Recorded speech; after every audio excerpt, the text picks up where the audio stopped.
অভিনয়ের চরম মূল্য। ফাউল আদায় করতে গিয়ে মুহূর্তেই বদলে গেল দৃশ্যপট। লজ্জাজনক এক রেকর্ডের সাক্ষী হলো ফুটবল বিশ্ব। ভিএআর রিভিউর পর লাল কার্ড দেখে কাঁদতে কাঁদতে মাঠ ছাড়লেন সুইজারল্যান্ডের তারকা ফুটবলার বিল এমবোলো। কিন্তু কি ঘটেছিল সেই মুহূর্তে? কেন কোনো ফাউল না করেও এমন লজ্জাজনক কার্ড দেখতে হলো তাকে? চলুন জেনে নেই পুরো ঘটনা।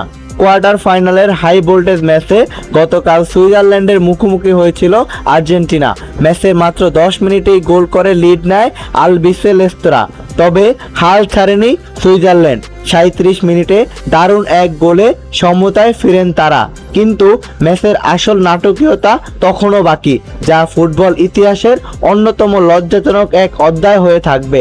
ম্যাচের 71তম মিনিট আর্জেন্টিনার লিয়ান্দ্রো পারদেসকে হলুদ কার্ড দেখান রেফারি, কিন্তু সঙ্গে সঙ্গেই ভিএআর থেকে আসে রিভিউর নির্দেশ। ভিডিও ফুটেজ নিখুঁতভাবে পরীক্ষা করার পর রেফারি বুঝতে পারেন পারদেসের বিরুদ্ধে ফাউল আদায় করতে গিয়ে বিল এমবোলো মূলত ডাইভ বা সিমুলেশন করেছিলেন। সোজা কথায় রেফারির চোখ ফাঁকি দিতে তিনি ফাউলের নিখুঁত অভিনয় করেছিলেন। ভিএআর দেখার পরপরই পাল্টে যায় পুরো সিদ্ধান্ত।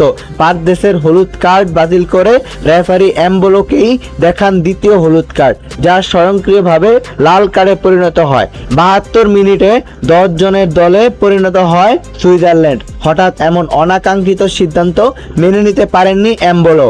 লাল কার্ড দেখেই আবেগে ভেঙে পড়েন তিনি।